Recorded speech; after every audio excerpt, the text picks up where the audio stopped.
प्राणनगरी तुल्यन्निजान्तर्गतं पश्यन्नात्मनि मायया बहिर्वोद्भूतं यथा निद्रया यस्साक्षात् कुरुते प्रबोधसमये स्वात्मानमेवाद्वयं तस्मै श्रीगुरुमूर्तये नमः इदं श्रीदक्षिणामूर्तये बीजस्यान्तरिवाङ्कुरो जगदिदं प्राङ्निर्विकल्पं पुनः मायाकल्पितदेशकालकलना वैचित्रचित्रीकृतं मायावीव विजृम्भयत्यपि महायोगी वयस्वेच्छया तस्मै श्रीगुरुमूर्तये नमः इदं श्रीदक्षिणामूर्तये बीजस्यान्तरिवाङ्कुरो जगदिदं प्राङ्निर्विकल्पं पुनः मायाकल्पितदेशकालकलना वैचित्रचित्रीकृतं मायावीव विजृम्भयत्यपि महायोगी वयस्वेच्छया तस्मै श्रीगुरुमूर्तये नमः इदं श्रीदक्षिणामूर्तये। ॐ सहना भवतु सहनौ भुनक्तु सह वीर्यङ्करवावहै तेजस्विनावधीतमस्तु मा विद्विषावहै। ॐ शान्तिः शान्तिः शान्तिः। सदाशिवसमारम्भां शङ्कराचार्यमध्यमाम् अस्मदाचार्यपर्यन्तां वन्दे गुरुपरम्पराम्। ॐ पार्थाय प्रतिबोधितां भगवता नारायणेन स्वयं व्यासेन ग्रथितां पुराणमुनिना मध्ये महाभारतम् अद्वैतामृतवर्षिणीं भगवतीम् अष्टादशाध्यायिनीम् अम्ब त्वामनुसन्दधामि भगवद्गीते भवद्वेषिणीम्। यं ब्रह्मा वरुणेन्द्ररुद्रमरुतः स्तुन्वन्ति दिव्यैस्तवैः वेदैः साङ्गपदक्रमोपनिषदैः गायन्ति यं सामगाः ध्यानावस्थिततन्गतेन मनसा पश्यन्ति यं योगिनः यस्यान्तं न विदुःसुरासुरगणाः देवाय तस्मै नमः देवाय तस्मै। 21वां श्लोक। त्रिविधं नरकस्येदं द्वारं नाशनमात्मनः कामः क्रोधस्तथा लोभः तस्मादेतत्त्रयं त्यजेत्। आसुरी संपत्तिની વાત કરી રહ્યા છે ભગવાન, અને બધી તો ચર્ચા થઈ ગઈ, આસુરી સંપત્તિની કમ્પ્લીટ ચર્ચા થઈ ગઈ, પણ હવે ભગવાન સારૂપે કહી રહ્યા છે કઈ મુખ્યત્વે આટલી બધી આસુરી સંપત્તિમાં ઓળખી ન શકો તો ત્રણ વસ્તુને ઓળખી લો કે આને આસુરી સંપત્તિ કહેવાય, અને એ છે કામઃ ક્રોધઃ લોભઃ। એ મુખ્ય આસુરી સંપત્તિનું લક્ષણ। આપણા અંતઃકરણમાં આસુરી સંપત્તિ છે કે નહીં એનું લક્ષણ આ છે, કામ ક્રોધ અને લોભ। ભગવાન કહે છે ત્રિવિધમ નરકસ્ય ઇદમ દ્વારમ। નરકસ્ય દ્વારમ, આ નરકના દ્વાર છે। દ્વાર એટલે પ્રવેશ દ્વાર કહી શકો, એન્ટ્રી, ગેટવે કે આ લોકો અંગ્રેજીમાં એને ગેટવે, એમાં પ્રવેશ દ્વાર અથવા માર્ગ કહો। નરક તરફ દોરી જનારા ત્રણ માર્ગ, કામ ક્રોધ અને લોભ। એટલે આ જે છે નરક, આ વાસ્તવિક નરક છે કે નહીં એ ભાઈ આપણે એની ચિંતા નથી, શાસ્ત્ર કહે છે એટલે ખર છે જાણે, એની ચિંતા આપણે હું પ્રૂવ એ ન કરી શકું, તમે એને ડિસ્પ્રૂવ એ ન કરી શકો, મતલબ તમે એને સાબિત પણ કે નથી એવું ન કહી શકો। અને કારણ કે નરક વસ્તુ મનુષ્યની બુદ્ધિ સિદ્ધ ન કરી શકે, મનુષ્યને ઉપલબ્ધ પ્રમાણોથી છે કે નહીં નક્કી ન થાય, એનું નામ નરક। અને માટે પણ ચાલો શાસ્ત્ર કહે એટલે આપણે એનો સ્વીકાર કરીએ, ભગવાન ખુદ કે નરકના દ્વાર છે, પણ ભગવાન જો કે અહીંયા નરકની વ્યાખ્યા જુદી કરે છે। અહીંયા વાસ્તવની અંદર નરકને ભગવાન આત્મનઃ નાશનમ દ્વારમ કહ્યું, નરકસ્ય દ્વારમ, પોતાનો એટલે નરકને જ જાણે આત્માનો નાશ। આત્માનો નાશ એટલે આપણી આધ્યાત્મિક ઉન્નતિ જે છે, વાસ્તવિક આત્મા જે છે એને ન જાણવો એટલે એના નાશ બરાબર જ છે. આપણા માટે એનું અસ્તિત્વ જ નથી. હું બ્રહ્મ છું એ શું બોલ્યા સ્વામીજી? એ શું કહ્યું પેલું? તમે શું કહ્યું? બ્રહ્મ? હા, હું બ્રહ્મ, મને ખબર નથી હું બ્રહ્મ છું. એટલે આપણા માટે, આપણે જેને જાણતા નથી એ વસ્તુ આપણા માટે છે જ નહીં એવું. એટલે ત્રિવિધમ નરકસ્યેદમ દ્વારમ નાશનમ આત્મનઃ નાશનમ દ્વારમ નરકસ્ય દ્વારમ.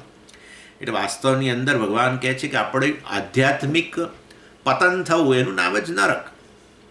આપણે આધ્યાત્મિક ઉન્નતિને રોકનારા આ 3 માર્ગ છે. એ તરફ નરક તરફ લઈ જનારા, અર્થાત આપણે આધ્યાત્મિક પતન તરફ લઈ જનારા, આપણું વાસ્તવિક સ્વરૂપથી આપણને નહીં જાણે અને એ દ્વારા સુખ વગેરે જીવનમાં પ્રાપ્ત ન થાય, શાંતિ પ્રાપ્ત ન થાય. એની માટે આપણે આપણી જાતને જાણીએ તો જીવનમાં સુખ છે, આપણી જાતને જાણીએ તો જીવનમાં શાંતિ છે, આપણે આપણી જાતને જાણીએ તો વાસ્તવમાં સલામતી છે. અને એ ન જાણો તો પછી ભય રહે જીવનની અંદર, દુઃખ રહે, બધું જ રહે, અશાંતિ રહે વગેરે.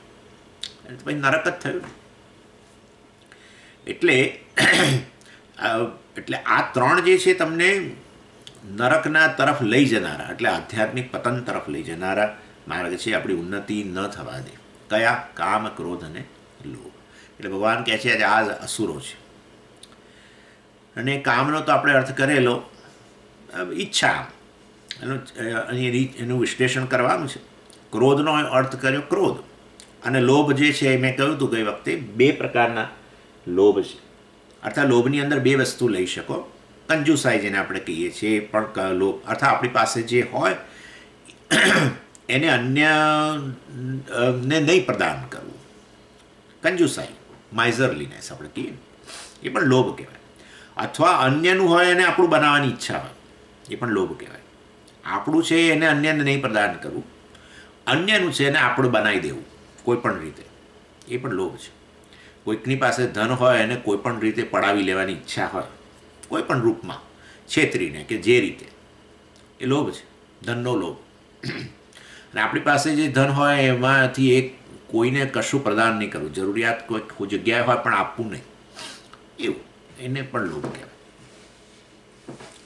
એનીવે, એટલે ઇન શોર્ટ કહેવાનો આશય એવો જ છે કે આપણું માલિકીપણાની ભાવના, બસ.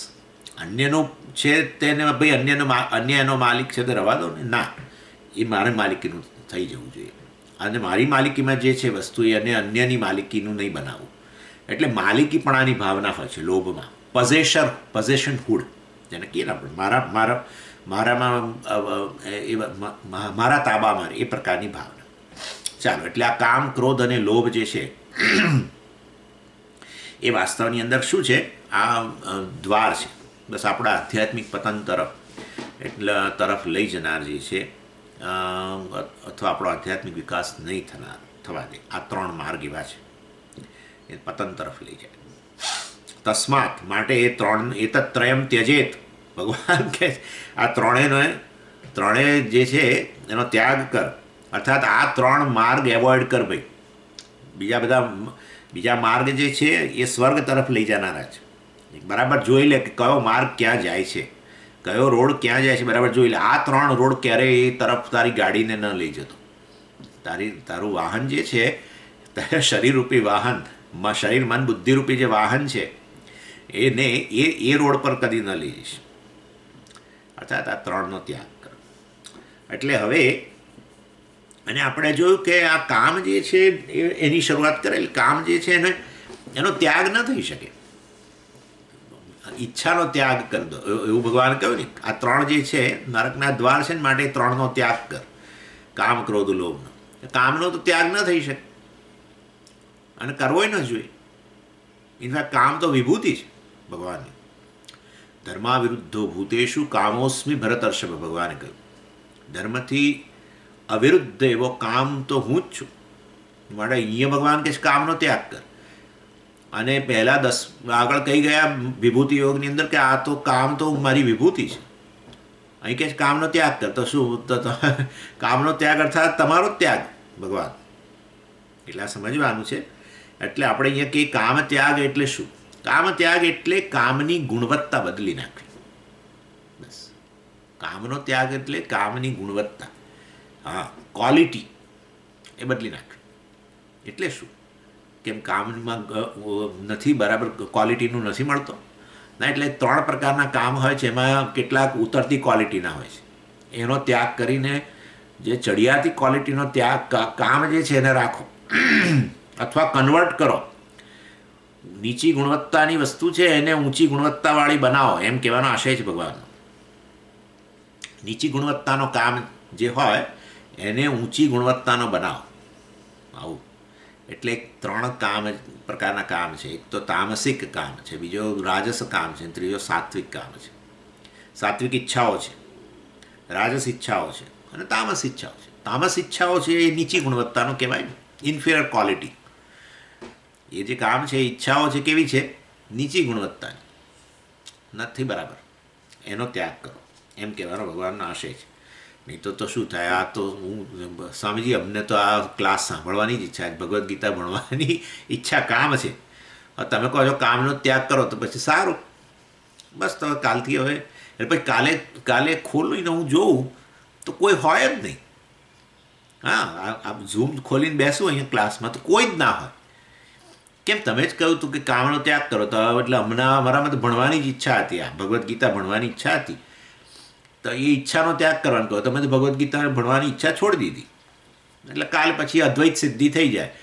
ક્લાસની અંદર હું એકલો જ હોઉં, બીજું કોઈ જ ના હોય, એકમ એવા અદ્વિતીય, હું એકલો અટુલ આખા ક્લાસની અંદર. બધાને ફોન કરીને પૂછું કે તમે તો કહ્યું તું કામ છોડી દેવાની વાત કરી હતી.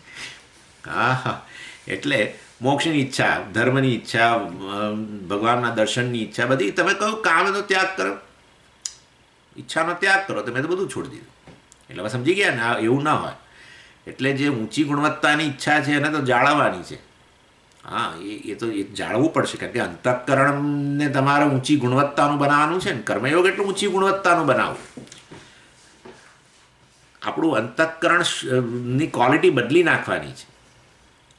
એટલે વાસ્તવમાં એને ઊંચી ગુણવત્તાનું બનાવવું હોય તો અંતઃકરણમાં રહેલો જે કામ જે છે એને ઊંચી ગુણવત્તાનો બનાવો, એમ કહેવાનો આશય છે. અને માટે નીચી ગુણવત્તાનો જે કામ છે, ઇન્ફિરિયર ક્વોલિટીનો, એનો ત્યાગ કરવાની વાત કરે છે ભગવાન. એટલે પણ એ તામસ કામ કેવા પ્રકારનું હોય?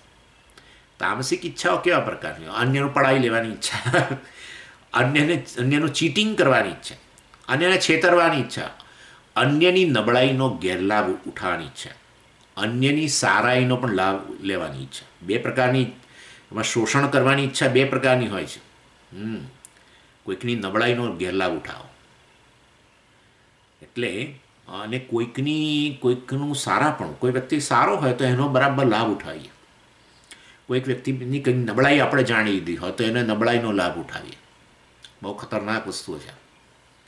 એટલે એક્સપ્લોઇટિંગ, આ બધું, આ કોઈનું છેતરપિંડી કરવાની ઈચ્છા, આ બધી ઈચ્છાઓ જે છે એ વસ્તુ વાસ્તવની અંદર આ તામસ ઈચ્છાઓ છે. એને ગીવ ધેમ અપ સ્ટ્રેટ અવે. કોઈ સંજોગોની અંદર કોઈની નબળાઈ જાણીને પણ, એટલે આપણે તો હું તો એ જ સલાહ આપું બીજાઓને કે ભાઈ આપણી નબળાઈઓ યોગ્ય જગ્યાએ જ રજૂ કરવી. આપણી નબળાઈઓથી આપણું હૃદય ભરાઈ ગયું હોય તો પણ ગમે જ્યાં ત્યાં જઈને કહેવું નહીં, મને તો આવી તકલીફ છે, મને તો આવી તકલીફ, ક્યારેય નહીં બોલવું. સિવાય કે સ્વામી હોય કે સિવાય કે ઈશ્વર હોય, બેમાંથી એક જગ્યાએ જ કહેવું, ત્રીજી જગ્યાએ બહુ બોલવું નહીં. મિત્રો આગળ બહુ નહીં બોલવું, કારણ કે આ જે મિત્રો છે કાલે તમારા દુશ્મનો બને પછી તમારી નબળાઈનો ફાયદો ઉઠાવે. બહુ જનરલી બોલવું નહીં આ બધી વસ્તુ. અમે તો નીતિશાસ્ત્ર આ જ કહે છે, નહીં બોલવું. યોગ્ય જગ્યાએ જ કહેવું, જે લાગે કે આ વ્યક્તિ અત્યંત વિશ્વાસપાત્ર છે ત્યારે. આજકાલના મિત્રો તો ક્યારે વિશ્વાસનો ઘાત કરી દે કે ખબર નથી પડતી, માટે ન બોલવું. ચાલો, એનીવે, પણ ઇન શોર્ટ કહેવાનો આશય છે, એટલે આવી બધી ઈચ્છાઓ હોય કોઈકને, શોષણની, આ તે બધી છેતરપિંડીની, પડાવી લેવાની, એને કોઈપણ રીતે એને આપણો ગુલામ બનાવી દેવાની ઈચ્છા હોય, આ બધી અનેક આવું બધું. હવે તો તમે અંદર આપણે નક્કી કરી શકીએ આપણામાં કેવી પ્રકારની ઈચ્છાઓ છે, જેને તામસ ઈચ્છાઓ કહેવાય. એને બદલીને રાજસ ઈચ્છાઓ કરો પહેલાં. ચાલો, આપણે જીવનમાં કંઈ આપણે આનંદ કરો ને, આપણે કોઈનું પડાવી નથી લેવું, આપણે કોઈને છેતરવા નથી, આપણે કોઈનું શોષણ નથી કરવું, કોઈની નબળાઈઓ જાણીને આપણે કશું કરવું નથી. અને કોઈ વ્યક્તિ સારો હોય તો એનો ગેરલાભ મારે નથી ઉઠાવો. આ બધું ગયું. આપણે આપણું જીવન માણો એમ. આપણે સારા માર્ગે જાઓ ને. આપણે જીવનમાં આપણું મનુષ્ય જીવન આપ્યું છે ભોગવવા માટે. ચાલ ભોગવો બસ. આ રાજસ ઈચ્છા. ધર્મના માર્ગે કોઈનું શોષણ કરીને નહીં, પણ મારે જીવનમાં સ્વામીજી કંઈક સુખના સાધનો જોઈએ, સલામતીના સાધનો જોઈએ છે. સારું, આ રાજસ કામ.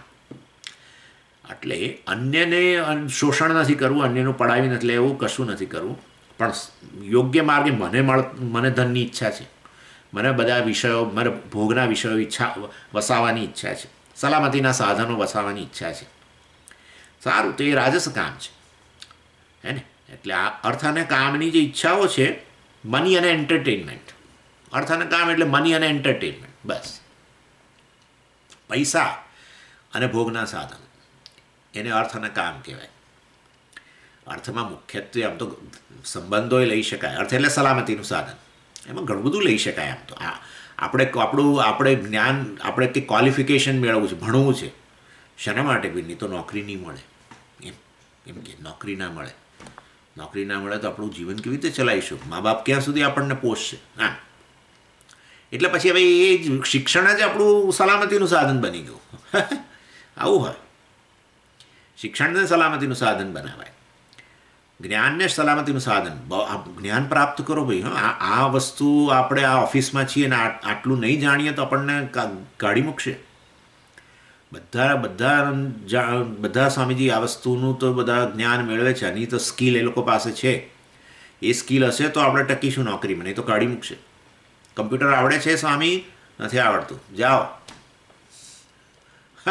કમ્પ્યુટર આવડે છે, કમ્પ્યુટરનો સી આવડે છે? નથી આવડતો, તો જાઓ. એટલે જ્ઞાન જે છે આપણી સ્કિલ. જ્ઞાન અને સ્કિલ જુદી વસ્તુઓ છે. Knowledge and skill both. જ્ઞાન ઘણીવાર હોય પણ આપણી કળા ના હોય. ઘણીવાર આવું હોય છે. એટલે કળાઓ પણ આપણી પાસે હોવી જોઈએ, જેથી કરીને આપણે સલામતીનું સાધન જે છે, ધન વગેરે પછી તો છેવટે એટલે એ પ્રાપ્ત થાય. નોકરી વગેરે, સંબંધો, આ પણ ખરું. સંબંધો વિકસાવવાની ઈચ્છા, કારણ કે આપણને સલામતી, બહુ અસલામતી લાગે છે. આપણે કોઈ જોડે સંબંધ ના હોય તો કેવું? આપણું કોણ? આવું બધું. આપણું કોણ? આપણે બહુ જગ્યાએ આ બહુ સંબંધો હોય ને તો આપણને એમ લાગે કે આપણે સલામત છીએ, એવું લાગે આપણને. એની ચાલો, એટલે આ તો ઇન શોર્ટ કહેવાનો આશે. પણ મુખ્યત્વે ધન, અર્થમાં મુખ્યત્વે ધન, અને કામ એટલે ભોગના સાધન. અર્થ અને કામની ઈચ્છા, કોઈનું બગાડીને નહીં, કોઈનું પડાવી લઈને નહીં, કોઈનો ગેરલાભ ઉઠાવીને નહીં, શોષણ કરીને નહીં, પણ યોગ્ય માર્ગે આપણા પોતાના બળ પર, એટલે આપણે આપણા શિક્ષણ વગેરે દ્વારા, આપણી કળાઓ દ્વારા આપણે પ્રાપ્ત કરવાની ઈચ્છા જે છે એ રાજસ ઈચ્છા કહેવાય, અને રાજસ કામ કહેવાય. એટલે આ રીતે, અને વાસ્તવની અંદર એ વસ્તુ પણ તો પછી સારું જ છે ને સ્વામીજી. અમે તમે ક્યાં કોઈનું પડાવીએ છીએ? આપણે આ નકામું છે. સાત્વિક કામ, એ રાજસ કામને સાત્વિક કામમાં બદલવો પડે. એનું નામ જ કર્મયોગ છે. પણ ચાલો, એની એટલે કારણ કે આ જે છે ને, આ વસ્તુ મનુષ્યને બિઝી જ રાખે. આ પ્રકારનું રાજસ કામ જે છે, બાલસ્તાવત ક્રીડાસક્ત, તરુણસ્તાવત તરુણીરક્ત, વૃદ્ધસ્તાવત ચિંતાસક્ત, પરે બ્રહ્મણી કોપી ન રક્ત. બસ આ બાળપણથી આ જ ઈચ્છાઓ છે. બાલસ્તાવત ક્રીડાસક્ત, બસ આ રમતોની અંદર જ, રમતમાં જ એનો રાગ રહેલો છે, આસક્તિ છે. આખો દિવસ બાળકોને જો તમે મૂકી દો, કશું એમના પર અંકુશ ન રાખો તો રમ્યા જ કરે. અમે જ કરતા હતા આવું. એટલે તો પછી મા બાપ ધમકી આપી બેસાડે ઘરની અંદર, ભણવા બેસ એમ કે. એટલે એવું છે. ઇન શોર્ટ, બાલસ્તાવત ક્રીડાસક્ત, તરુણસ્તાવત તરુણી રક્ત. હવે આ સેજ યુવાન થયો તો હવે કોઈ તરુણી, હા, ડેટિંગ ને આ તે, બસ એમાં જેમાં જ આખો દાડો એની. અને વૃદ્ધસ્તાવત ચિંતાસક્ત. આ વૃદ્ધ છે તો હવે આખું જીવનમાં કેટલો અનુભવ થયા છે બધા. એટલું બધું મટીરિયલ પડ્યું છે મનની અંદર, એમાંથી એ મટીરિયલમાંથી આખો દાડો ચિંતા. એટલે ભાઈ તમે તો બધું કમાયા કર્યા, દીકરાઓ દીકરીઓ બધું સેટલ થઈ ગયું છે, ભાઈ શું છે? પણ ના, બસ સ્વામી પણ કંઈક ચિંતા. પેલો દીકરાને છે ને હજુ પેલું આ નથી થયું, એ દીકરાનો દીકરો ભણતો નથી સામે, એની ચિંતા રહે. દીકરાની દીકરી ભણતી નથી એની ચિંતા, દીકરાના દીકરાને ફલાણું થયું છે એની ચિંતા. આ તો ઠીક છે, પણ દીકરાને ત્યાં દીકરો આવે તો એની ચિંતા. આ તો વૃદ્ધસ્તાવત ચિંતા સક્ત, ચિંતા ચિતા સમાન. ચિતાની તો તૈયારી થઈ જ ચૂકેલી છે હવે આમ તો. હે યમરાજાનો તો ઘંટ વાગી જ ચૂક્યો છે. યમરાજાનો ઘંટ વાગ્યો એમાં તો યમરાજાએ બધડાટી બોલાવી, એમાં તો મારા દાંત ખરી ગયા. યમરાજાએ બધડાટી બોલાવી એટલે વાળ જતા રહ્યા. યમરાજાએ બધડાટી બોલાવી એમાં આંખોનું તેજ બધું ઓછું થવા માંડ્યું. આ યમરાજાએ મોકલ્યું, પેલી શું કહેવાય ચેતવણી મોકલી કે હવે તૈયારી કરો. પણ ખરી ચિતાની તો તૈયારી અમારે કરવાની બાકી છે. શું? ચિંતાઓ. ચિંતા ચિતા સમાન. આવું જ છે. શેના માટે ચિંતા જ ખબર નથી છે. વધારે સેજ થોડો સેજ થોડું અંદર વિશ્લેષણ કરો તો ખબર પડે કે કોઈ આવશ્યકતા નથી. ચિંતાઓથી ખરેખર કોઈ ઉકેલ આવતો પણ નથી.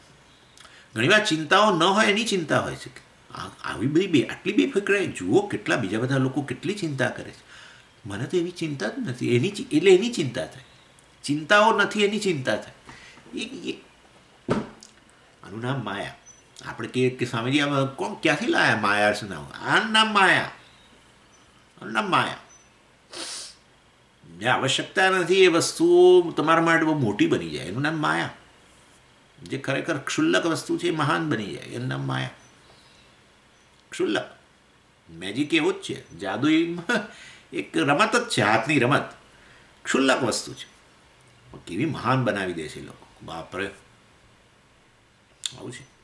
ચાલો, એનીવે, એટલે આ રાજસ કર્મો પણ સ્વામીજી અમે બગાડતા નથી કોઈનું માટે. અમે અર્થભોગ, અમારે તો મની અને એન્ટરટેનમેન્ટ બસ.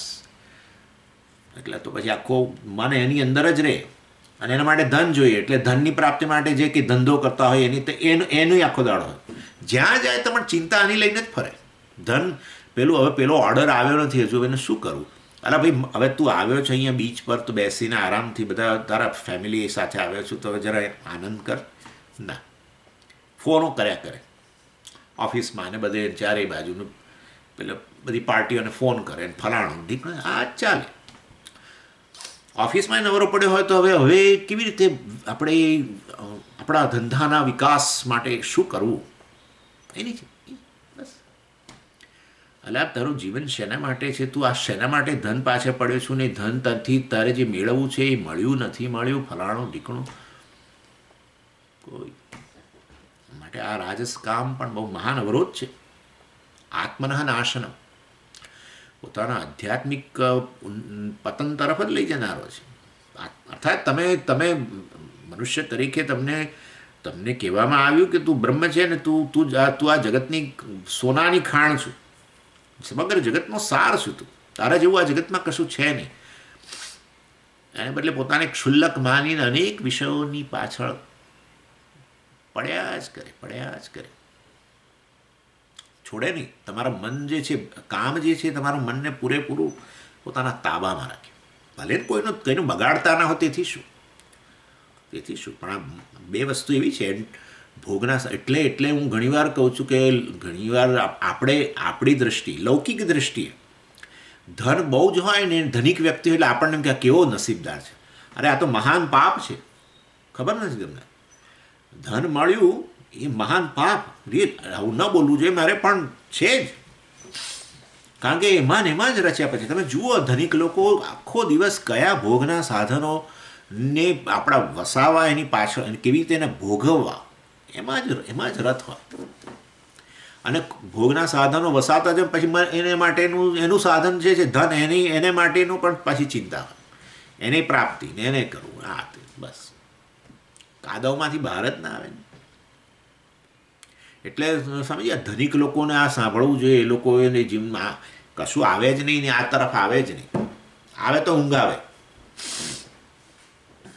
છે કેટલાક લોકો ધનિક લોકો છે આપણા, બહુ રેર લોકો, બહુ પુણ્યશાળી લોકો. બાકી ધન મળ્યું છે એ પુણ્યનો પરિપાક છે એવું રખે માનતા. ધન વ્યક્તિઓ વચ્ચેના વેરનું બધાનું સાધન છે. વ્યક્તિઓને ગાંડા કરી નાખે, એકબીજાના પ્રત્યે ખૂની ખેલ પણ ખેલાવડે, બધું કરાવે આ ધન. ધનને કારણે જેલના સળિયાએ આવે, બધું બધું થાય. રખેમાનું ધન પુણ્યનું સાધન છે. આ માન્યતા જ કાઢી નાખજો. પુણ્ય તો એને જ કહેવાય કે જ્યારે ખરેખર તમે આ માર્ગે ચડી જાઓ તો, બાકી કોઈ પુણ્ય નહીં. એકે વસ્તુ પુણ્યનું સાધન નથી.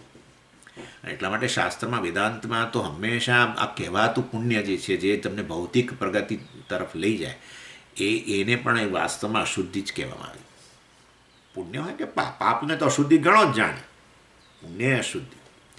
એ પુણ્ય જે તમને આ તરફ લઈ જાય, એ પુણ્ય કામ.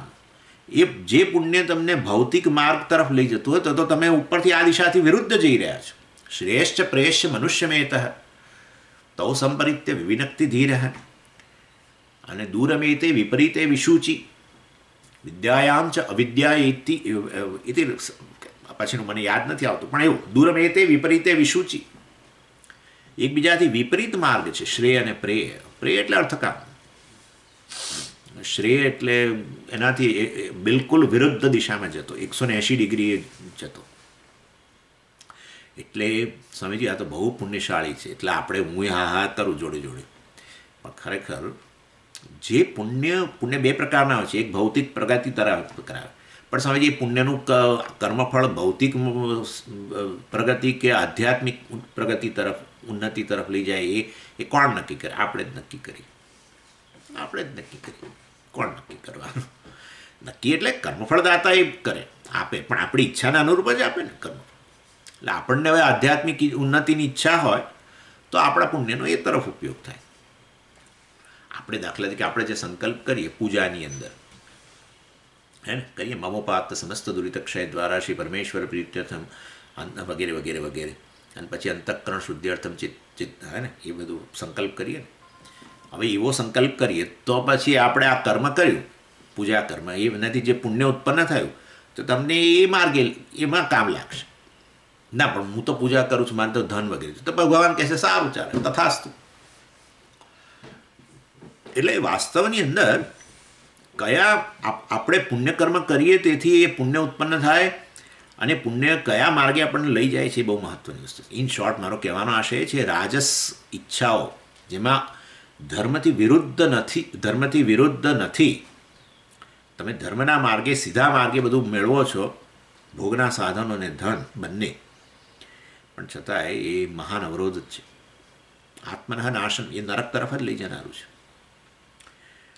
અને માટે એટલે આ તમે જુઓ તો તમે હા ઘણીવાર આ ધનિક લોકો જે છે ને, પેલા ડાન્સ ને ડ્રામા ને મ્યુઝિક ને ફલાણોનો ને ક્લાસીસ ને પેલા ક્લાસ ને પેલા ક્લાસ, આખો દિવસ એમાં ને આખો દિવસ, આખું જીવન. ઇનફેક્ટ કેટલાક ધનિક લોકો પેલા સ્પોર્ટ્સ, આ દિવસ કલાક જાગ્રત કાળના કેટલાય કલાકો જાગ્રત, વેકિંગ અવર્સ કેટલા બધા એમાં જ બગાડી નાખે. કલાકોના ગોલ્ફ રમે, ફલાણો રમે, ઢીકડો રમે, ક્લબોમાં જાય, ત્યાં ગપાટા હાંકે, સ્વિમિંગ કરે, ખાય પીએ, લોકો સાથે બેસીને વાતો કરે. આનું આ જ કરી ખાય છે. એનીવે, એટલે આ રાજસ કામ જે છે એ પણ નકામો છે. એને સાત્વિક કામમાં બદલો, સાત્વિક કામમાં બદલવું જોઈએ. એને જોઈશું આપણે કેવી રીતે બદલે. વાદની વાત કરે છે ભગવાન, તો થોડો રસ્તો એનો ભગવાન બતાવે છે. એટલે આ અર્થકામની જે ઈચ્છાઓ છે એની બદલે વાસ્તવમાં હવે ધર્મ અને મોક્ષ તરફની ઈચ્છા, ચિત્ત શુદ્ધિની ઈચ્છા જે છે એ એવી પ્રકારની ઈચ્છા જે છે એ યોગ્ય ઈચ્છા છે. અર્થાત આ બધું શેના માટે છે? આ બહુ આની શરૂઆત કેવી રીતે થાય છે ખબર છે? બહુ સરસ વસ્તુ છે.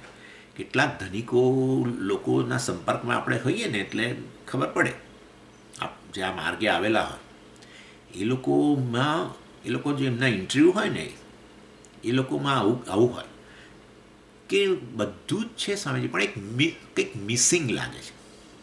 આ એક બહુ કોમન વસ્તુ છે, અને એમાંથી પછી આ રીતે આ તરફ આવતા થાય છે લોકો.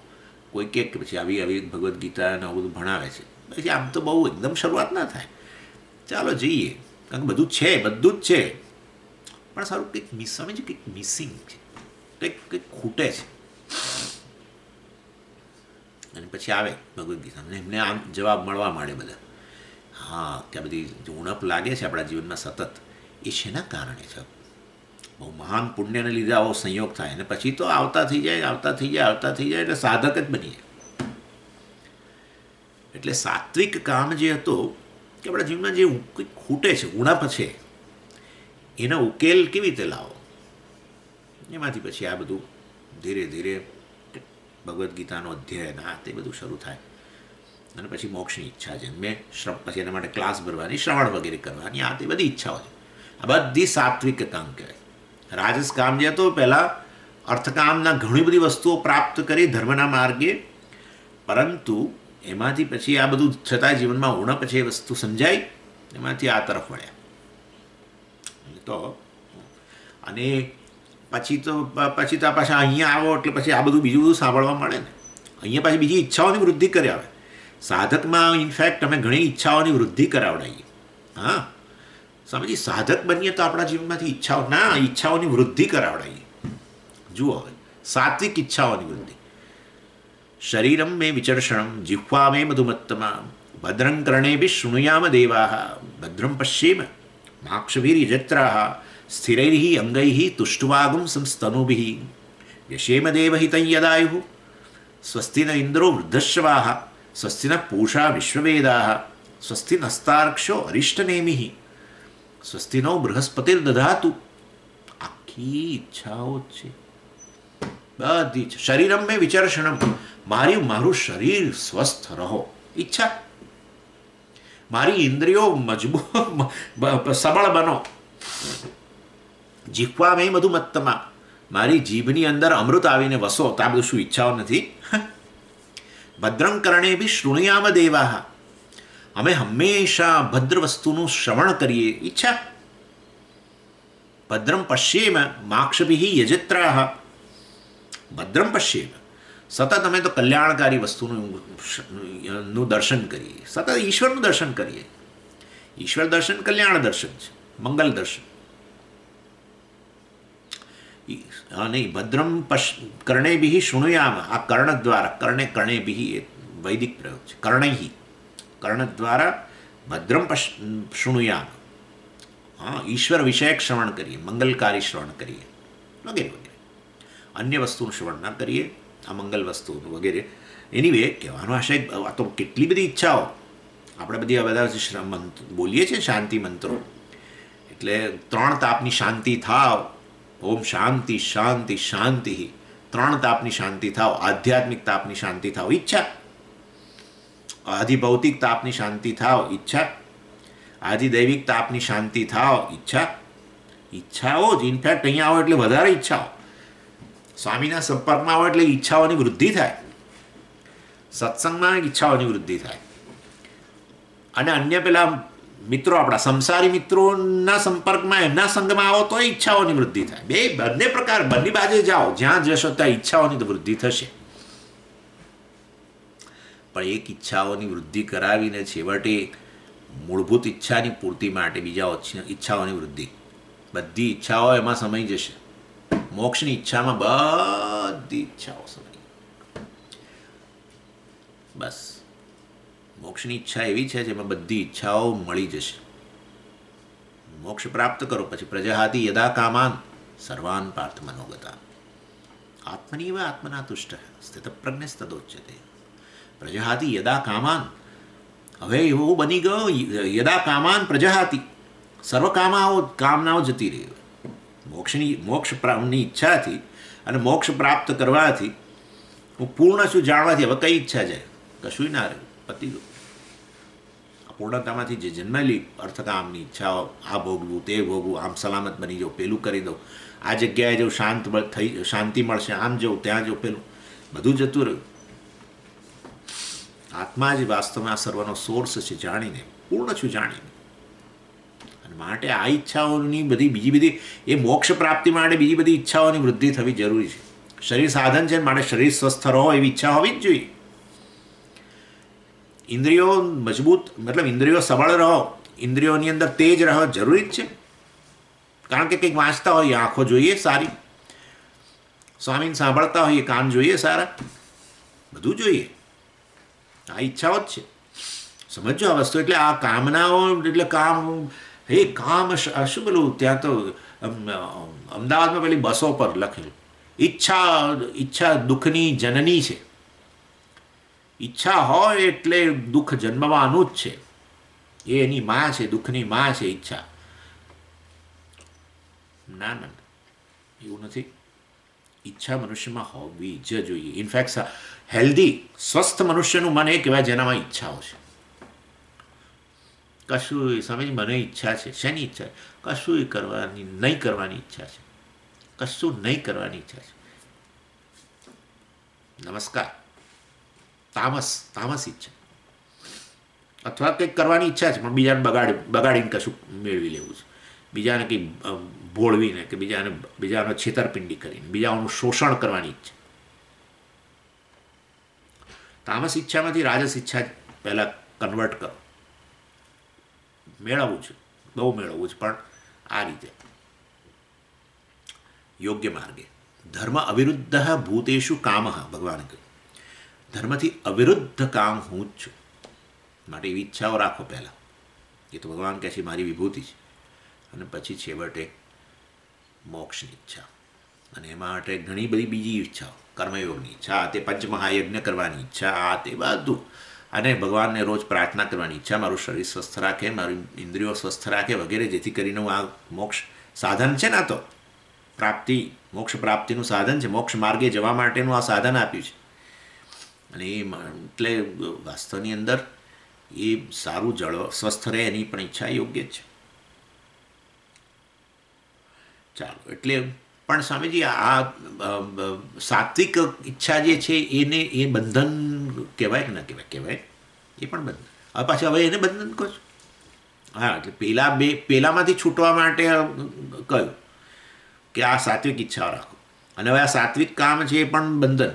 કારણ કે મુક્ત પુરુષ છે એનામાં તો કોઈ બંધન ન હોવું જોઈએ. મુક્તિ એટલે શું? કોઈ પ્રકારનું બંધન ના જોઈએ ભાઈ, તો જ મુક્તિ કહેવાય.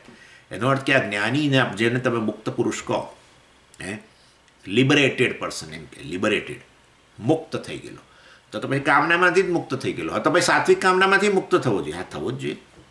તો હવે પાછું હવે એ પાછું હવે આમ કહીએ ત્યારે આમ, અને આમ કહીએ તો આમ. સાત્વિક કામના આમ તો પછી બંધન તો છે. કેવી રીતે ખબર પડી બંધન છે? એ કેવી રીતે ખબર પડી?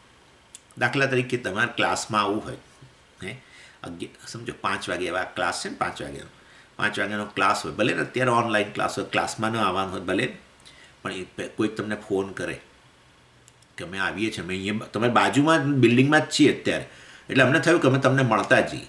બોલો, 5 માં 5 કે મેં તમને ફોન કર્યો.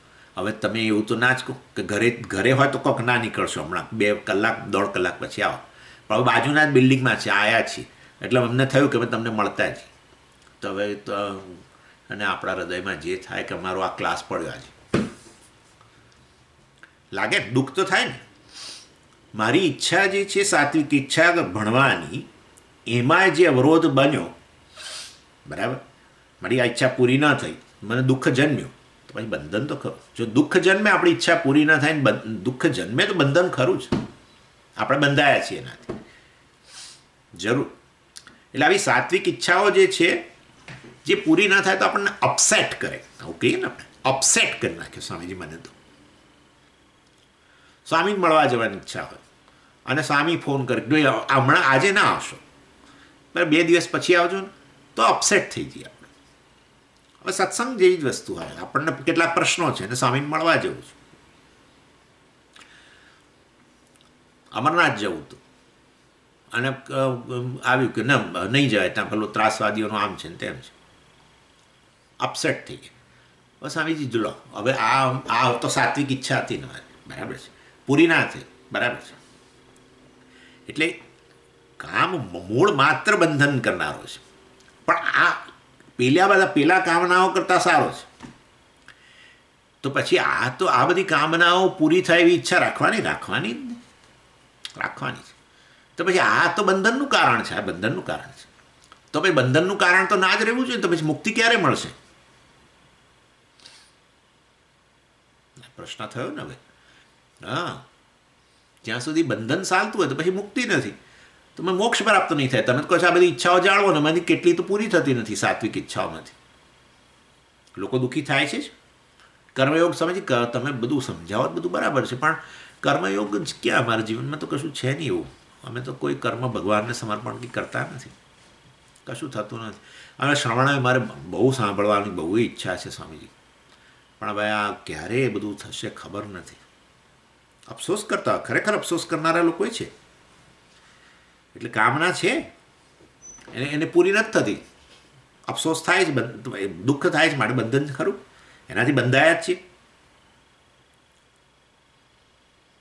એટલે એ સાત્વિક ઈચ્છાઓ તો છે ને કે આ રીતે એ જ્યારે જ્ઞાન પ્રાપ્ત કરો અને તો વાસ્તવની અંદર એ મિથ્યા બને.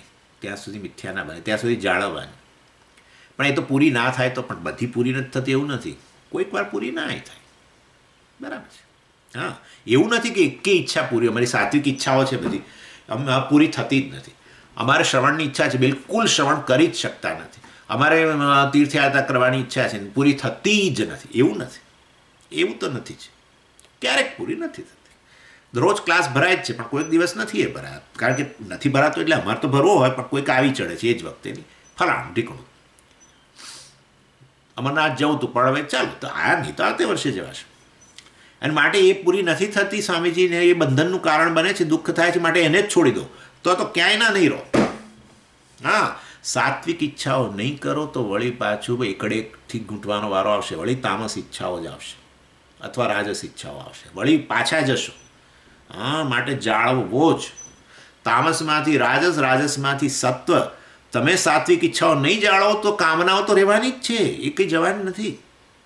રખેમાનું કામ જતો રહેશે. હા, ઇન્દ્રિયાણી મનોબુદ્ધિ અસ્ય અધિષ્ઠાન ઉચ્યતે. ભગવાને કહ્યું કે આ કામ જવાનો નથી. કામનું એકમાત્ર મારણ આત્મજ્ઞાન છે.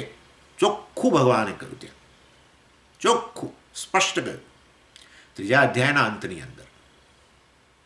એકમાત્ર મારણ આત્મજ્ઞાન છે. માટે એ આત્મજ્ઞાન પ્રાપ્તિની ઈચ્છા ને એના માટેના બીજા બધા સાધનો, તીર્થયાત્રા, તે આપણે જોઈશું, વાત કરીશું. એ બધા સાધનો જે છે એની ઈચ્છા, શરીર સ્વસ્થ રાખવું, આ ઇન્દ્રિયો સ્વસ્થ રાખવી, પંચમહાયજ્ઞ કરવા, આ બધું જે ધાર્મિક જીવન જેને તમે કહી શકો, એ ધાર્મિક જીવન જીવવાની ઈચ્છામાં અવરોધ ક્યારેક કોઈક બને, પણ વાસ્તવની અંદર એને છોડ ધાર્મિક જીવન જીવવાની ઈચ્છા છૂટી તો અધાર્મિક જીવન નિશ્ચિત જ છે, નિશ્ચિત જ છે. મનમાં પસંદગી રહેલી છે, અને પસંદગીમાં આ જ છે, બે જ ઓલ્ટરનેટિવ છે, ક્યાં ધર્મ તરફ ક્યાં અધર્મ તરફ, બે જ છે. જો ધર્મ તરફ ધાર્મિક જીવન જીવવાની ઈચ્છા ન હોય, ધર્મની પસંદગી ન કરી, તો અધર્મ તો નિશ્ચિત જ છે, નિશ્ચિત જ છે. બીજો કોઈ વિકલ્પ હોય તો બતાવો, બીજો કોઈ વિકલ્પ જ નથી. માટે સાત્વિક ઈચ્છાઓ જે છે, ભલે ક્યારેક પૂરી ન થાય, ભલે બંધનનું કારણ હોય, ભલે એ ન પૂરી થાય ત્યારે દુઃખ જન્મતું હોય, તો પણ એને જાળવવાની છે.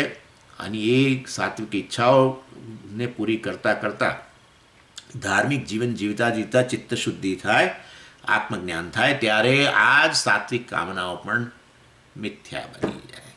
બસ. અને મિથ્યા બની ગયા એટલે શું?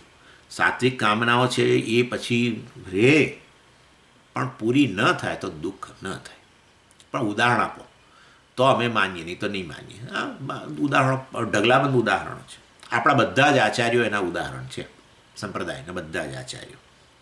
એમ બધાને પેલો ધર્મની, આપણા આ વૈદિક ધર્મનો વિકાસ થાય એની ઈચ્છા હતી, બરાબર. વૈદિક ધર્મનો વિકાસ માટે, નહીં તો આ શંકરાચાર્યજી આટલું બધું લખ્યું કેવી રીતે? શંકરાચાર્યજી આ બધું લખવારૂપી કર્મ કર્યું. કર્મની પાછળ કામ તો હોય જ, અવિદ્યા કામ કર્મ કર્યું હતું, પણ એટલે અહીંયા આપણે જુઓ, કર્મ કરવા પાછળ કંઈક તો ઈચ્છા હોય જ. એટલે કર્મ કર્યું, આટલું બધું ભાષ્ય લખ્યું, એમણે બધું બ્રહ્મસૂત્ર ઉપર ભાષ્ય લખ્યું, ઉપનિષદ પર ભાષ્ય લખ્યું, ભગવદ્ ગીતા ભાષ્ય લખ્યું, મઠોની સ્થાપના કરી. વૈદિક ધર્મના વિકાસનો કામ તો ખરો, ઈચ્છા તો હતી, પણ થાય એ બધું કર્યું, પરંતુ ન થાય માટે દુઃખી થઈ ગયા. કેટલી જગ્યાએ નિષ્ફળે બન્યા ગયા જ હશે, 101%. કેટલી જગ્યાએ નિષ્ફળ ગયા છે અને કેટલાય આ ઈચ્છા વૈદિક ધર્મના વિકાસની સામે અવરોધ રૂપે કેટલા લોકો હતા, કેટલા 72 મતોનું ખંડન કર્યું. એવું કહે છે દ્વિસપ્તતિમતોચ્છેત્રે નમઃ. દ્વિસપ્તતિમતો મતે દ્વિસપ્તતિ એટલે 72. મતોચ્છેત્રે નમઃ. જેમણે 72 પ્રકારના મતો પ્રવર્તમાન હતા વૈદિક ધર્મની વિરુદ્ધના, સનાતન ધર્મની વિરુદ્ધના, વેદાંતની વિરુદ્ધના જે 72 મતોનું ખંડન કર્યું. બૌદ્ધો જ મોટા હતા. વેદોને જ ઉખાડી નાખવાની વાત હતી, વૈદોક્ત ધર્મને જ ઉખાડી નાખવાની વાત હતી. કેટલી જગ્યાએ નિષ્ફળ ગયા છે. ઈચ્છા હતી વૈદિક ધર્મના વિકાસની, પણ ન પૂરી થાય તો કાંઈ ઈશ્વર ઈચ્છા. આ વસ્તુ નથી થઈ જીવનમાં, આ ઈચ્છા પૂરી ના થઈ, એ પ્રસાદ બુદ્ધિ, ચાલો એ ઈશ્વરની ઈચ્છા. એટલે વાસ્તવની અંદર આવી ઈચ્છાઓ હતી બધા જ આચાર્યોને, અને ભગવાનને જ હતી. ચાલો ને આચાર્યોને તો હોય સમજી, અમને તો આચાર્યો બધા બરાબર છે, આચાર્ય આપણા આચાર્ય તો જ્ઞાની પુરુષ ખરા, ચાલો એ તો એ માનીએ અમે, હા, પણ છતાં હવે ક્યારેક હવે આ તો મનુષ્ય છે સ્વામીજી, માણસ માત્ર ભૂલને પાત્ર, માણસને તો કંઈક થોડું ઘણું તો અજ્ઞાન કદાચ રહી જાય, કદાચ આવું કદાચ તમે મને કહો. ભગવાનને જ હતી. ભગવાનને કેટલી ઈચ્છા, માય ગોડ, ભગવાનની ઈચ્છાઓ સાંભળીને મને તો ભગવાન એવું થઈ જાય છે. પરિત્રાણાય સાધુનામ વિનાશાય ચ દુષ્કૃતામ ધર્મ સંસ્થાપનાર્થાય સંભવામી યુગે યુગે. બાપરે, પરિત્રાણાય સાધુનામ, ચતુર્થી વિભક્તિ, રામાય પરિત્રાણાય, ચતુર્થી વિભક્તિ એટલે ઈચ્છા. પરિત્રાણાય સાધુનામ, સાધુઓનું રક્ષણ કરવાની ઈચ્છા પહેલી બાપા. વિનાશાય ચ દુષ્કૃતામ, ભગવાન કહે છે મારે હું અવતાર લઈને મારે આવી આવી ઈચ્છાઓ મારી પૂરી કરવી છે, સાધુઓનું રક્ષણ કરવું છે. સાધુ એટલે ધર્મનું રક્ષણ. કારણ કે ધર્મનું રક્ષણ કરવા માટે ધાર્મિકનું રક્ષણ કરવું પડે. ધર્મ નામની કોઈ સ્થૂળ વસ્તુ નથી કે ચાલો એની આજુબાજુ બધા આપણે સિક્યોરિટી ગાર્ડ મૂકી દઈએ. ધર્મ નામની કોઈ વસ્તુ નથી. ધર્મ અહીંયા રહેલો છે, જ્યાં પસંદગી છે ત્યાં જ ધર્મ રહેલો છે, બુદ્ધિમાં.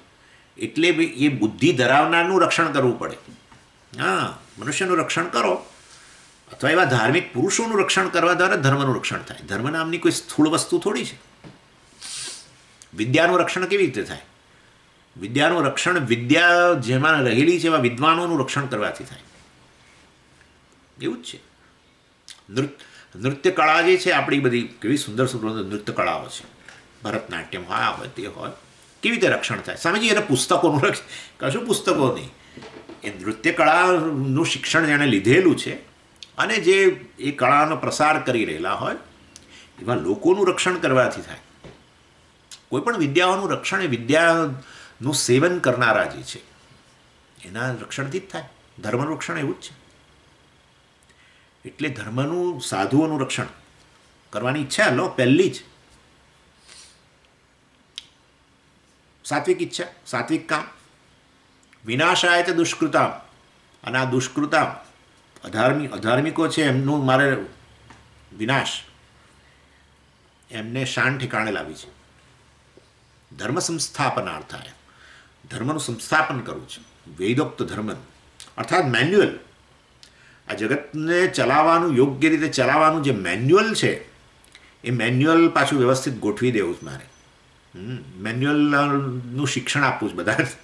હા, કેવી રીતે જીવવું જોઈએ એનું શિક્ષણ મારે આપવું જ બધાને. તો નહીં તો મારું સર્જન જે છે એનો ખાત્મો બોલાવવા માટે તૈયાર બેઠા જ છે. આ મેન્યુઅલ જોતા નથી ને પેલું એમને ઇન્સ્ટ્રુમેન્ટ વાપરવા જાય છે, તો પછી તો બગાડશે. 101% બગાડશે. જરા વાંચી લો, પહેલાં મેન્યુઅલ વાંચી લો, જે કહ્યું છે એ રીતે પછી એ ઇન્સ્ટ્રુમેન્ટ કે જે સાધન છે એનો ઉપયોગ કરજો. લોકો સીધો જ ઘણીવાર તો ઉપયોગ પેલું જુએ જ નહીં, કે પેલા ઝીણાક્ષરોમાં લખ્યું હોય ને મેન્યુઅલ એટલે ફેંકી દે બાજુમાં, અને સીધું કોઈકે કહ્યું કે આ સ્વિચ દબાવજો ને એ સ્વિચ ચાલુ ફલાણું કર્યું તે, અને પછી બોલાવવો પડે પેલા સર્વિસમેન. આ કંઈ આ નથી બગડ્યું લાગે કે નવું જ સાધન ખોલ્યું હજુ તો પણ. બરાબર, જરા વાંચો, મેન્યુઅલ વાંચો બરાબર, પછી કરો. એટલે ભગવાન કહે છે આ જે ધર્મશાસ્ત્રો વગેરે શાસ્ત્રો છે એ મેન્યુઅલ છે. કેવી રીતે સૃષ્ટિને ચલાવી, કેવી રીતે જીવન જીવવું જેથી આ જગત ચક્ર ચાલે બધું વ્યવસ્થિત. એટલે ભગવાન કહે છે મારી ઈચ્છા છે, માટે તેના માટે શું કરશો? અવતાર લેવાની ઈચ્છા છે. હવે આટલા બધું ઈચ્છાઓ જ છે, બધો સાત્વિક કામ હે ને. ભગવાન ખુદમાં જે પાછું અર્જુનને કે પ્રજહાતી યદા કામાન સર્વાન પાર્થ મનોગતા, જ્યારે આ મુક્ત પુરુષ મને જાણી લેશે ત્યારે હું અને એક જ છીએ, માટે બધી કામનાઓનો ત્યાગ થઈ જશે. મારા તમારામાં કામનાઓ છે આટલી બધી, જ્ઞાની પુરુષોમાં કામનાઓ. એટલે સાત્વિક કામ એવો છે જે વાસ્તવમાં અજ્ઞાનીમાં હોય એને એ કામના પૂરી કરવા માટે જજુમે. જ્ઞાની વ્યક્તિમાં સાત્વિક કામનાઓ હોય, આ બધી ભગવાનમાંય હોય, પણ એ જજુમે નહીં. પૂરી થઈ તો ઠીક, ના પૂરી થઈ તો કંઈ નહીં. બાધિત થઈ ગઈ, એને બાધિત થઈ ગઈ એમ કહેવાય. એટલે કામના તો છેક સુધી જાળવવાની હોય તે વાસ્તવની અંદર તામસ કામનાઓનો ત્યાગ કરવો, રાજસ કામનામાં પરિવર્તિત કરવી. રાજસ કામનાઓ છે એમાંથી ધીરે ધીરે આપણને અર્થકામની ઈચ્છાઓમાંથી ધર્મ મોક્ષ તરફની ઈચ્છા જન્મે.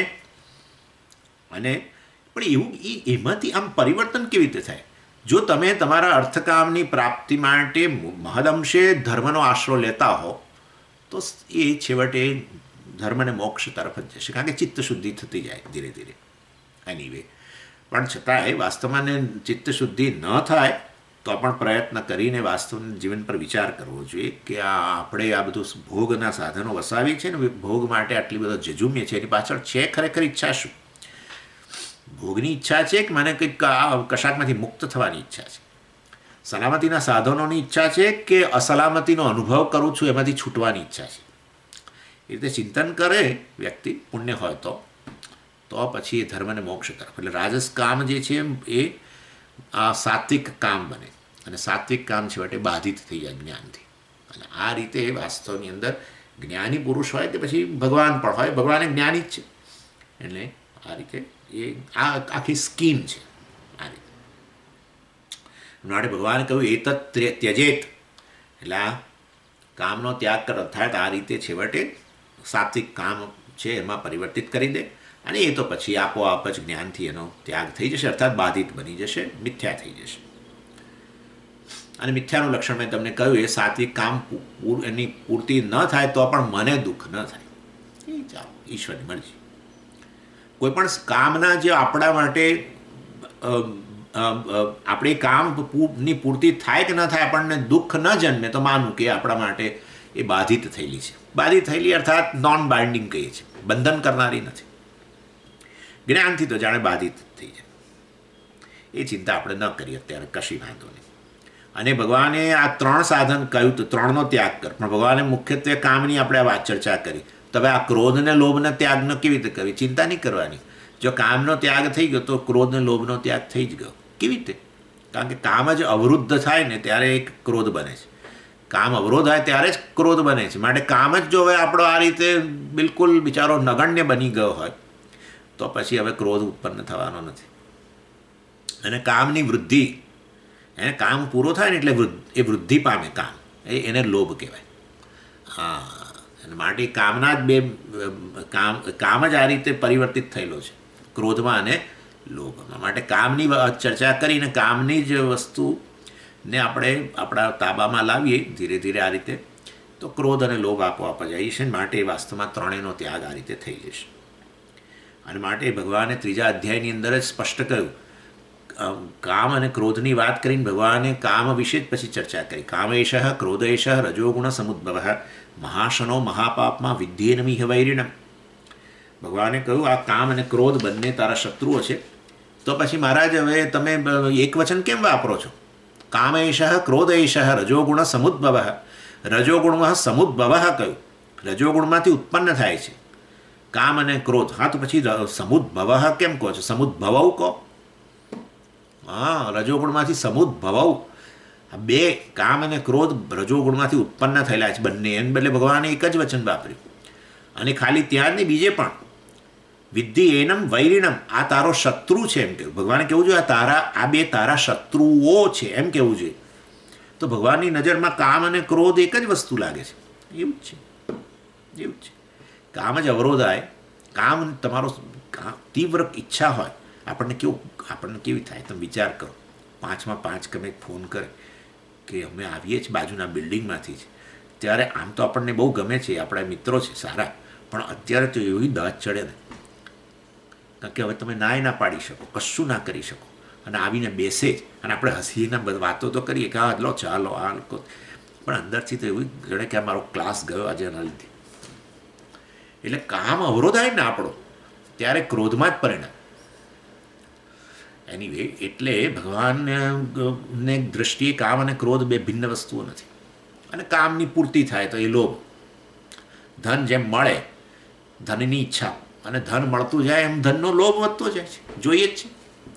અને માટે વાસ્તવની અંદર તૃષ્ણા અવધિમ કો ગત, હમણાં જ આપણે કોઈક ચર્ચા કરી, તૃષ્ણા અવધિમ, તૃષ્ણાની અવધિ ક્યાં છે? કામની અવધિ જ નથી. એનીવે, એટલે ભગવાનની દ્રષ્ટિ એક જ છે, માટે એક વચન વાપર્યું. અને માટે કામને આપણે બરાબર એની કાળજી લઈ લઈએ તો ક્રોધ અને લોભની આપોઆપ જ થઈ જશે. માટે કામ ક્રોધ ત્રણેયનો ત્યાગ થઈ જશે. માટે ભગવાને કહ્યું એતત ત્રયમ ત્યજેત, આ ત્રણનો ત્યાગ કરવા માટે, પણ ત્રણ માટે અલગ અલગ પ્રયત્નની જરૂર નથી. કામને બરાબર વ્યવસ્થિત રીતે એનું નિયંત્રણ વગેરે થયું વ્યવસ્થિત, તો છેવટે ત્રણેયનો ત્યાગ થઈ જાય છે. ચાલો, માટે તો નરકના દ્વારમાંથી 3 રોડ જે છે એ જતા હતા નરક તરફ, એ તરફ જવાનું નહીં રહે. પછી 22મા શ્લોકની જે ચર્ચા કરે છે એ આવતી જોઈશું. ઓમ પૂર્ણમદ પૂર્ણમિદમ પૂર્ણાત પૂર્ણમુદચ્યતે પૂર્ણસ્ય પૂર્ણમાદાય પૂર્ણમેવાવશિષ્યતે. ઓમ શાંતિ શાંતિ શાંતિ.